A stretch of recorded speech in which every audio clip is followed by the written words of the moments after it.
Hi everyone, I am विवी।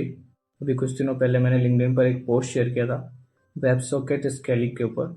ये video उसी का एक प्रैक्टिकल डेमोन्स्ट्रेशन है और ये जेंगो के सर्वर पे मैं करूँगा। तो सबसे पहले हम देख लेते हैं कि कोई भी क्लाइंट और सर्वर के बीच में कम्युनिकेशन कैसे स्टैब्लिश होता है। तो इसका एक सबसे स्टार्टिंग में जो प्रोटोकॉल हमारे दिमाग में आता है वो है HTTP protocol. Here HTTP stands for hyper text transfer protocol. और यहाँ पर क्या होता है कि जो क्लाइंट है या हमारा जो यूज़र है वो रिक्वेस्ट सेंड करता है सर्वर को, और सर्वर जो है उस रिक्वेस्ट के बेस के ऊपर रिस्पॉन्ड करता है। या तो वो एरर हो सकता है या जो डाटा के लिए यूज़र ने रिक्वेस्ट किया वो हो सकता है। और इसके बाद जो है हमारा कनेक्शन जो है वो टर्मिनेट हो जाता है। इसमें प्रॉब्लम ये है कि जब हम कोई चैट एप्लीकेशन या फिर जैसे कोई ट्रेडिंग का एप्लीकेशन बनाते हैं तो यूज़र जो है वो बार बार रिक्वेस्ट नहीं कर सकता सर्वर के पास कि सर्वर मुझे कौन सा नया चैट आया वो चाहिए, या कौन सा नया डाटा पॉइंट्स जो है जो कि ट्रेडिंग में चल रहे हैं अभी वो चाहिए। तो इसी का एक सोल्यूशन है वेब सॉकेट। वेब सॉकेट में क्या होता है कि जो यूज़र होता है वो रिक्वेस्ट करता है सर्वर के पास। सर्वर और यूज़र के बीच में हैंडशेक होके एक वेब सॉकेट कनेक्शन इस्टेब्लिश हो जाता है। अब जो सर्वर है और यूज़र है वो एक दूसरे के साथ कम्युनिकेट कर सकते हैं। इसका ये जो है काफ़ी अच्छा डायग्राम मैंने बनाया है। इस डायग्राम के अंदर अपन देख सकते हैं कि जो यूज़र वन है वो सबसे पहले HTTP रिक्वेस्ट और उसके साथ साथ ही अपग्रेड का रिक्वेस्ट सेंड करता है सर्वर के पास। सर्वर सबसे पहले चेक करता है कि जो HTTP रिक्वेस्ट जो है वो सही है या नहीं है, और जो यूज़र है किस पूल के अंदर, यहाँ पे जो पूल है वो एक ग्रुप की तरह हम समझ सकते हैं, तो किस ग्रुप के अंदर ज्वाइन होना चाहता है सर्वर जो है उस यूज़र को उस पूल में डाल देता है। अब जो यूज़र है कोई भी अगर डाटा सेंड करता है तो वो पूल में जाता है, और पूल के अंदर जाने के बाद वो डाटा जो है वो वापस सबके पास ब्रॉडकास्ट हो जाता है। जैसे हम इसमें देख सकते हैं कि जो यूज़र वन है येलो डायग्राम में, वो उसने एक मैसेज सेंड किया है, वो पूल में गया और फिर वो वापस जो है मैसेज उसके पास तो आया ही आया और सबके पास भी आया। इसको स्केल करने में प्रॉब्लम ये है, वो अभी हम आगे देख सकते हैं डायग्राम में। तो ये है इसका बेसिक सा डायग्राम, थोड़ा जूम आउट हो जाता है बहुत सही। तो क्या होता है कि कभी भी कोई एप्लीकेशन जब बनती है वो प्रोडक्शन में जाती है तो वो सिर्फ एक अकेले सर्वर पे नहीं होती है, उसको अलग अलग सर्वर पे एप्लीकेशन को रन करते हैं। इसको बोलते हैं हॉरिजॉन्टल स्केलिंग। इसमें क्या होता है, सेम एप्लीकेशन बहुत सारे सर्वर्स के ऊपर चल रहे होते हैं और उसके आगे एक लोड बैलेंसर लगा हुआ होता है। जो लोड बैलेंसर जो है वो यूज़र को डायरेक्ट करता है। अब जैसे यहाँ पे यूज़र वन जो है वो किसी एक कंटेनर से कनेक्ट हो गया होगा, यूज़र सेकंड जो है वो किसी और से होगा, थर्ड जो है वो प्रोबेबली पहले वाले से होगा या नहीं होगा, ये रैंडम बेस पे होता है, या अलग अलग इसके एल्गोरिथम्स हैं। इसमें प्रॉब्लम ये है कि जो हर कंटेनर है वो अपना एक पूल क्रिएट करेगा, और मान लेते हैं कि यूज़र वन जो है वो कंटेनर वन में चला गया और यूज़र टू है वो किसी और कंटेनर में, पर वो जो है वो उनका ग्रुप जो है वो सेम है। मान लेते हैं कि जैसे कि इंडिया के लिए एक हमने चैट रूम बनाया, तो यूज़र वन जो है वो इंडिया के अंदर अगर सेंड भी करेगा तो यूज़र टू के पास नहीं आएगा, बावजूद कि वो इंडिया के चैट रूम में है। तो इसका एक सॉल्यूशन है और वो है with the use of message broker. तो इस डायग्राम में अपन देख सकते हैं कि कंटेनर तो इसमें बहुत सारे कंटेनर हमने डॉकर का इस्तेमाल किया है जैसे इसमें, और यहाँ लोड बैलेंसर है वो इंजन एक्स है। यहाँ पे क्या है कि हमने जो है वो पूल क्रिएट किया है मैसेज ब्रोकर की मदद से। तो यहाँ पे पूल जो है वो एक ही क्रिएट हुआ है। इसमें हो क्या रहा है कि मान लेते हैं यूज़र वन है जो कनेक्शन का रिक्वेस्ट करता है, लोड बैलेंसर ने किसी एक कंटेनर के साथ उसको कनेक्ट कर दिया, यूज़र थ्री ने रिक्वेस्ट करा वो भी किसी कंटेनर के साथ कनेक्ट हो गया। अब जब यूज़र वन है वो मैसेज करेगा तो वो कॉमन पूल में होगा, और मैसेज और जो यूज़र थ्री है हमारा उसने भी उसी कॉमन पूल को सब्सक्राइब कर रखा है। तो जब यूज़र वन का डाटा जो है वो जो सेंड करता है वो मैसेज ब्रोकर से होते हुए यहाँ पे जो पूल है वहाँ पे यहाँ पर आता है। तो ये पूल वापस इसी रास्ते के थ्रू दूसरे कंटेनर से होते हुए यूजर 3 के पास पहुंच जाता है।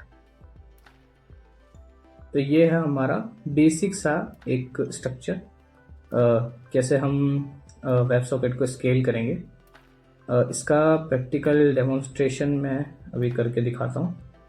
तो ये है हमारा जेंगो का बेसिक settings.py। इसके अंदर जो है मैंने ये देखो ASGI कनेक्शन के लिए फाइल जो है वो राउट कर दिया है। अब यहाँ पे जो भी वेब सॉकेट के कनेक्शंस जो होंगे वो एक्सेप्ट हो सकते हैं। अब ये जो settings.py में जो ASGI एप्लीकेशन है वो इस वाले फाइल को पॉइंट कर रही है। तो यहाँ पे जो भी वेब सॉकेट से रिलेटेड कनेक्शन आता है वो राउट हो जाता है routing.py में। और यहाँ पे आने के बाद यहाँ पे हम देख सकते हैं कि रूम नेम गिवन है और रूम नेम जो है वो कनेक्टेड है हमारे कंज्यूमर से। अब यहाँ पे कंज्यूमर क्या है? तो कंज्यूमर है हमारा, एक तरीके से समझ लेते हैं, जो सब्सक्राइब करेगा पूल को, जैसे जो भी हमारा यूज़र है। अब जो यूज़र है किस ग्रुप को चाहे किस पूल को सब्सक्राइब करेगा उसका जो नाम है हम URL से ले रहे हैं यहाँ पे, रूम नेम। अब वो कनेक्ट होगा तो ये मेथड जो है या फंक्शन जो भी बोल देंगे अपन वो रन होगा और इसके बाद वो जो यूज़र है उस रूम नेम से कनेक्ट हो जाएगा, उस रूम नेम के पूल में कनेक्ट हो जाएगा। डिस्कनेक्ट होने पे ये वाला फंक्शन चलेगा, कोई मैसेज आएगा तो ये वाला फंक्शन चलेगा जिसमें जो भी मैसेज आएगा और जो भी उसका टाइप होगा उसके साथ वो पूल के अंदर वापस से सबको ब्रॉडकास्ट हो जाएगा। अब इसका मैं प्रैक्टिकल डेमोन्स्ट्रेशन से पहले डॉकर फाइल दिखा देता हूँ। तो ये बेसिक सा डॉकर फाइल है जिसके अंदर पाइथन सेटअप है और जो भी हमारा रिक्वायरमेंट जो है इस प्रोजेक्ट का वो सारा का सारा मेंशन है। रिक्वायरमेंट्स जो हैं वो सारे डॉकर में कंटेनर में इंस्टॉल हो जाते हैं पहले। और ये रहा हमारा डॉकर कंपोज फाइल। इसके अंदर क्या क्या क्या सेटअप कर रखा है हमने।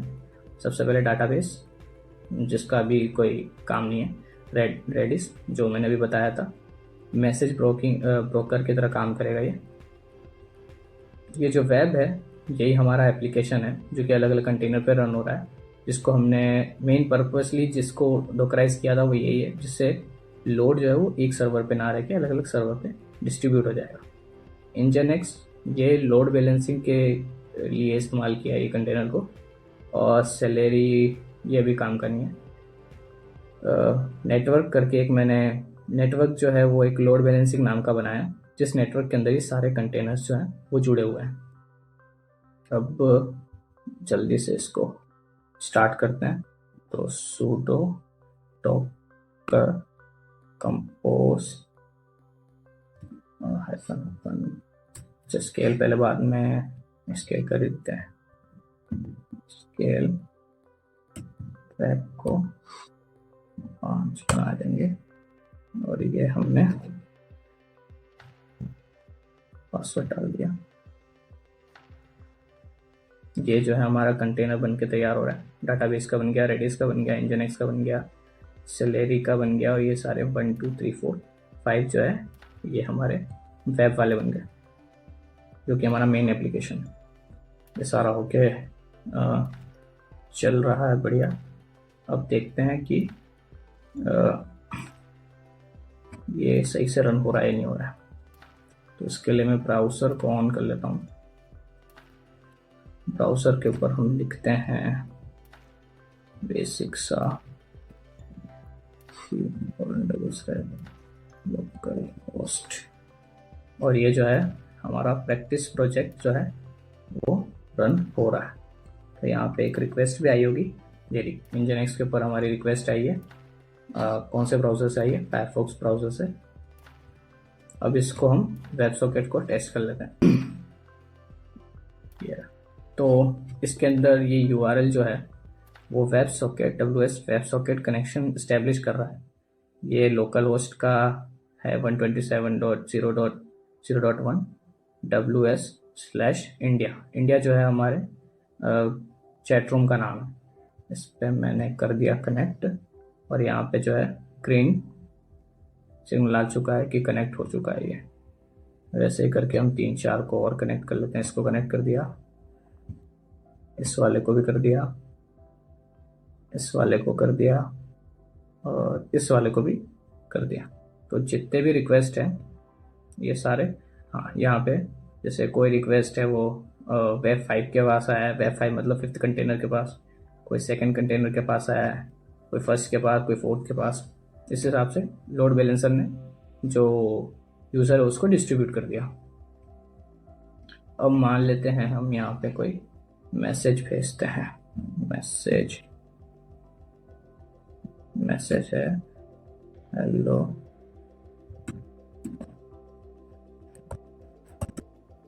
एवरीवन, और ये जो मैसेज है यहाँ पे मैंने इस वाले में सेंड किया, तो ये मैसेज जो है गया, या येलो साइन से दिख रहा है हमें कि वो मैसेज गया और वापस वो मैसेज हमारे पास भी आया। और बाकी सारे यूज़र जो कनेक्ट थे उनके पास भी वो मैसेज वापस से आया है। चलिए, ये बढ़िया से काम कर रहा है।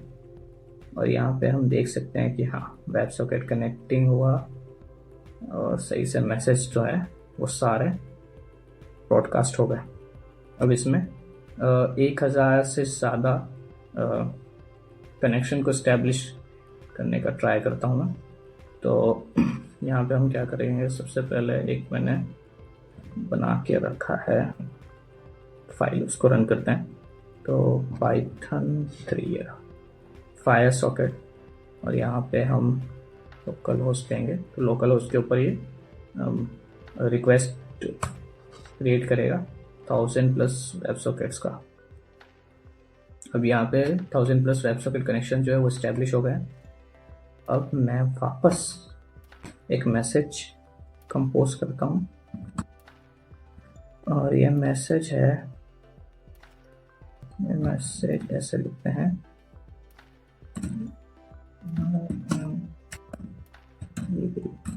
और ये मैसेज जो है मैं सेंड कर देता हूँ। तो ये आई एम विवेक जो है वो सेंड हुआ।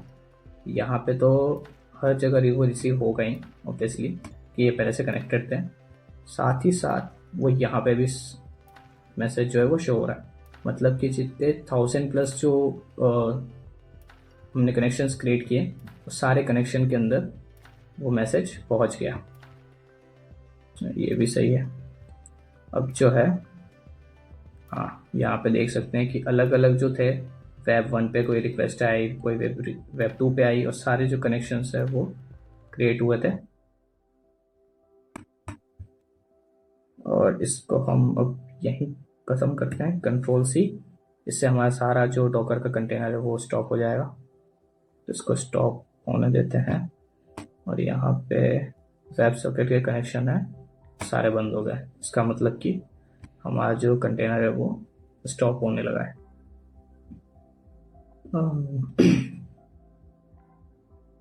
ये जो सारे कंटेनर है वो स्टॉप हो गए। आई होप कि ये वीडियो से समझ में आया होगा, और अगर कुछ और सीखता हूँ मैं तो शेयर करूँगा आगे। और इसमें एक प्रॉब्लम जो था वो भी मैं बताना चाह रहा था कि जैसे हम देख सकते हैं कि यहाँ पे बहुत सारे कंटेनर हैं, यूज़र तो स्केल हुआ है तो बहुत सारे। तो यहाँ पे एक बोटलनेक क्रिएट होगा। किस पे क्रिएट होगा? वो होगा डाटाबेस पे। और क्या बोटलनेक होगा वो प्रोबेबली मैं नेक्स्ट अगर वीडियो बनाता हूँ तो उस पर बताऊँगा। काफका से रिलेटेड वो वीडियो होगी। तो hope to see you later, bye.